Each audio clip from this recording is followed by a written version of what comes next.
వీక్షకులందరికీ నమస్కారం. మకర రాశి వారికి ఈ 2026వ సంవత్సరం ఏ విధమైనటువంటి ఫలితాలని ఇవ్వబోతూ ఉన్నది అనేటువంటి విషయాన్ని ఈ వీడియో ద్వారా క్లుప్తంగా తెలుసుకునేటువంటి ప్రయత్నం చేద్దాం. నిజానికి ఇక్కడ ఒక విషయం గమనించాలి. ఇది మన పండగ కానప్పటికీ కూడా ఆంగ్ల సంవత్సరాది గ్రెగేరియన్ క్యాలెండర్లో తేదీ మార్పు ప్రకృతి మార్పు కాదు. ఇది మనకు సంబంధించిన పండగ కాకపోయినప్పటికీ కొంతమందిలో ఒక రకమైనటువంటి కుతూహలం ఉంటుంది. ఏమంటే మాకు ఎలా ఉంది అని అడుగుతూ ఉంటారు. గతంలో బాగాలేదు కదా, ఈ సంవత్సరం అయినా బాగుంటుందా లేదా అనేటువంటి మాట ఎక్కువగా వినబడుతుంది. వారి కోసం ప్రత్యేకించి చేస్తున్నాం. ఇందులో కొంతమంది అత్యుత్సాహాన్ని ప్రదర్శిస్తూ ఆదాయ వ్యయాలు, రాజపూజ్యవమానాలు, మూర్తిమంతాలు, ఒకడైతే వెర్రెక్కిపోయి ఇంకాను రకరకాలుగా అసలు చెప్తూ ఉన్నారు. ఏమంటే అసలు లగ్నానికి రాశికి ముడిపెట్టి లగ్నంతో ఫలితాలు చెప్తూ అసలు నిజంగా అదేదో సామెత చెప్పినట్టుగా రామాయణంలో రాముడు, భారతంలో భరతుడు ఉంటాడు అన్నట్టుగా లగ్నం ఉంది కదా, గోచారానికి కూడా లగ్నం ఉంటుంది అని అంటాడు ఒకడు. సరే, ఈ ప్రజలందరినీ ఇలా ఇబ్బందులకు గురి చేస్తూ ఋషుల యొక్క శాపాన్ని తీసుకుంటూ ఉన్నటువంటి వారు, మనం దాని గురించి పెద్ద మాట్లాడుకోవాల్సిన అవసరం లేదు. కాకపోతే ఏంటంటే గోచారం అనేటువంటి దాన్ని చక్కగా విశ్లేషణ చేసుకుంటూ ఏ విధమైనటువంటి ఫలితం, ఇప్పుడు మకర రాశి ఉన్నది. గత సంవత్సరం తీవ్రమైనటువంటి ఇబ్బందులు అనుభవించారు వాళ్ళు. నిజానికి అక్టోబర్ 16 తర్వాత, అక్టోబర్ 16కి ముందు 2025వ సంవత్సరంలో గురువు మార్పు జరిగిన తర్వాత బాగుపడుతుంది మకర రాశి అని చెప్పినటువంటి మొట్టమొదటి ఛానల్ మనం భవిష్యదర్శిని. మరి నిజంగా మార్పు గమనించి చాలా మంది ఏమంటే మాకు అక్టోబర్ 16 నుండి సంవత్సరం చివరి వరకు చాలా బాగుంది, మాకు ఉద్యోగం వచ్చింది, ఇల్లు కొనుక్కున్నాం, వివాహం జరిగింది అన్న విషయాలు చాలా మంది చెప్పుకుంటూ వచ్చారు. పబ్లిక్ గా కామెంట్ల రూపంలోనే ఉన్నాయి. మరి ఈ సంవత్సరంలో మకర రాశి వారికి ఎక్కడో ఒక చోట మకరే మహదైశ్వర్య అన్నారు. నిజంగా అంత మహదైశ్వర్యమో పట్టబోతూ ఉన్నది. కారణం ఏంటి అంటే శనేశ్వరుడు తృతీయ భావస్థితి, చాలా గొప్ప ఉపచయ స్థానము, యోగించేటువంటి స్థానంలో శని ఉండడం. రాహు 2వ స్థాన స్థితి. ఈ సంవత్సరం చివరి వరకు ఆయన అక్కడే ఉంటారు కాబట్టి రాహు పూర్తి స్థాయిలో అనుకూలమైన గ్రహం. జూన్ 2వ తారీఖు నుండి అక్టోబర్ 31 వరకు సప్తమ భావస్థిత గురు గ్రహం. అది చాలా అద్భుతమైనటువంటి గ్రహస్థితి. అంటే ఆల్మోస్ట్ గోచార ప్రకారంగా 75% అత్యంత టాప్ మోస్ట్, ఇంకా 75కి మించి ఈ సంవత్సరంలో ఇంకా ఎవ్వరికీ అంత శుభ ఫలితం లేదు. 75 హైయెస్ట్ మార్క్ ఈ పరీక్షల్లో. సెకండ్ హైయెస్ట్ 60 మార్కులు ఇచ్చాం మిగతా రాశుల వాళ్ళు ఎవరో ఒకరికి, తప్పితే అందరూ ఫెయిల్ అయిపోయే ఉన్నారు. మకర రాశి వారు మాత్రమే 75 మార్కులతోటి ఈ సంవత్సరం టాపర్ గా నిలిచారు. ఇవి ఫలితాల కింద చెప్పుకుంటే. ఎందుకంటే 2వ స్థానమందు సౌభాగ్య భాగ్యం ఆరోగ్య అన్నారు. అలాగే తృతీయ స్థానమందు స్వస్థానమందు ఇల్లు కట్టుకోవడము, అలాగే ఉపచయ స్థానమందు యోగించేటువంటి శనేశ్వరుడు ధనధాన్యాది వృద్ధించ, స్త్రీ పుత్ర సుఖవర్ధనం అన్నారు.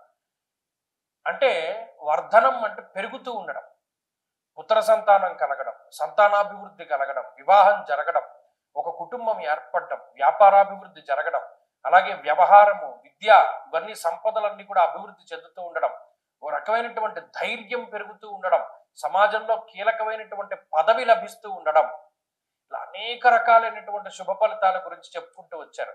సప్తమంలో ఉన్నటువంటి గురువు రాజదర్శనం, ఆరోగ్యం, గాంభీర్యం, గాత్రపోషణ, అలాగే మీ యొక్క మాట చాలా శాసించేటువంటి స్థాయిలోకి వెళుతుంది. అలాగే గొప్ప గంభీరమైనటువంటి స్థితిలోకి చేరుకుంటారు. మీ కంబ్యాక్ ఎంత గొప్పగా ఉంటుందంటే ఎవరు ఊహించరు. ఓహో, ఇంత బలమైనటువంటి కంబ్యాక్ వీళ్ళు ఇవ్వగలరా, వీళ్ళు ఆల్మోస్ట్ అయిపోయింది అనుకున్న మకర రాశి వారి పరిస్థితి ఇంత గట్టి కంబ్యాక్ ఇవ్వగలరా అనేటువంటి విధంగా ఆశ్చర్యపోయి చూస్తుంది మొత్తం ప్రపంచం మకర రాశి వారి యొక్క ఎదుగుదలని. ఇందులో ఏమాత్రం అతిశయోక్తి లేదో. మీరు కావాలంటే సంవత్సరం పోయాక ఈ వీడియో చూసుకోండి. 2026వ సంవత్సరంలో మీరు అనుభవించినటువంటి భోగాన్ని చూసుకోండి. 27 స్టార్టింగ్ లో చూడండి. ఇది జరగకపోతే 27 వీడియో చూడకండి. అంత కరెక్ట్ గా నేను చెప్తున్నాను. కారణం ఏంటి అంటే ఆ శాస్త్రం మీద, ఆ ఋషి మీద నాకు ఉండేటువంటి నమ్మకం. నా మీద నాకు నమ్మకం లేదు. నాలాంటి వాళ్ళు కొన్ని కోట్ల మంది ఉంటారు. ఆ ఋషి వచనం చాలా గొప్పది. ఆయన చెప్పాడు, గాంభీర్యం, గాత్రపోషణం, అభీష్ట కార్య సిద్ధిశ్చ అన్నాడు. ఏదనుకుంటే అది అవ్వగలిగేటువంటి పరిస్థితి సప్తమంలో గురుడు ఇస్తాడు. ఇవ్వకపోతే తప్పు. ఆయన అంత స్ట్రాంగ్ గా చెప్పాడు ఒక శ్లోకంలో. కాబట్టి మకర రాశి వారికి ఇది అద్భుతమైనటువంటి కాలము. మళ్ళీ మళ్ళీ చెప్తున్నాను, ఇది అద్భుతమైనటువంటి కాలము. ఇక్కడ ఇందాక చెప్పుకున్నట్టు 75% అంటే అన్ని గ్రహాలు కూడా ఇక్కడ కొన్ని సంవత్సరం స్టార్టింగ్ లో కొన్ని కూటములు ఏర్పడతాయి. మకర రాశిలోనే ఈ సంవత్సరం స్టార్టింగ్ లో కుజుడు గాని బుధుడు గాని రవి గాని అంటే మకర సంక్రాంతి సమయంలోనే చతుర్గ్రహ కూటమి పంచగ్రహ కూటమి ఏర్పడతాయి. ఆ కూటమి దాటిన తర్వాత అంటే ఆల్మోస్ట్ దీని ప్రభావం ఫిబ్రవరి దగ్గర నుండి తగ్గుతూ ఉంటుంది. ఈ కూటముల ప్రభావం ఫిబ్రవరి అంటే జనవరి మీద ఫిబ్రవరి, ఫిబ్రవరి మీద మార్చి, మార్చి మీద ఏప్రిల్, ఇలా నెల నెల కూడా అభివృద్ధికరంగానే ముందుకు సాగుతుంది కానీ ఎక్కడ డ్రాప్ అవుట్ అయ్యేటువంటి పరిస్థితులు లేవు. కాబట్టి అంత అద్భుతమైనటువంటి వాతావరణం ఉన్నది మకర రాశి వారికి. అందుకనే మకరే మహదైశ్వర్య అన్నారు. వాళ్ళు అద్భుతమైనటువంటి ఫలితాలను చూస్తారు. ఇంకా ఈ గ్రహస్థితి ఉద్యోగాభివృద్ధిని, వ్యాపారాభివృద్ధిని, సంతానాభివృద్ధిని, కుటుంబాభివృద్ధిని, సెల్ఫ్ అంటే మీకు మీరుగా అభివృద్ధి చెందేటువంటిది. అంటే ఇది నా విద్యా సంబంధమైనటువంటి విషయం. కొత్త విషయాలు తెలుసుకుంటూ ఉండడం, అందరితోనూ మమేకమవుతూ ఉండడం, తీర్థయాత్రలు చేయడం, పుణ్యనదీ స్నానాలు, దేవతార్చనలు, మంత్రబలం, మంత్రానుష్ఠానం అన్నిటినీ కూడా ఈ గ్రహస్థితి ఇస్తుంది. కాబట్టి అన్ని విధాలుగా కూడా సమయం బాగున్నది. మరిన్ని శుభ ఫలితాలు పొందాలి. ఇంకొక విషయం ఏంటి అంటే దీనికి తోడు జాతకం కూడా బలంగా పనిచేసింది అనుకోండి, ఇంకా అద్భుతమైనటువంటి ఫలితాలు వస్తాయి. గోచారంలోనే మనం 75% ఫలితం బాగుంది కదా. జాతకంలో ఫలితం అంటే జాతకంలో మంచి యోగ దశలు నడిస్తే ఇంకా టాప్ మోస్ట్ స్థానానికి వెళ్ళిపోతారు. కాబట్టి అది అతిశయోక్తి కాదు. ఇంకా మంచి ఫలితాలు సాధించాలి అంటే చక్కగా ఏం చేస్తారంటే ఎక్కువగా విఘ్నేశ్వరుని యొక్క ఆరాధన చేయండి. సంకష్టార చతుర్థి వ్రతాలు వీలున్నంత వరకు కృష్ణపక్షంలో వచ్చేటువంటి చవితి తిథి రోజున ప్రత్యేకించి విఘ్నేశ్వరుడి ఆలయానికి వెళ్ళి ఆయనకి సంబంధించినటువంటి అర్చన ఇవి చేస్తూ ఉండండి. ప్రతిరోజు చదువుకోవడానికి చక్కగా మంత్రం ఏమంటే విఘ్నేశ్వరునికి సంబంధించినటువంటి స్తోత్రం, శతనామావళి స్తోత్రం కానీ ఇవి కానీ చదువుకుంటూ ఉంటే కూడా చాలా మంచి ఫలితాలు సంప్రాప్తమవుతాయి.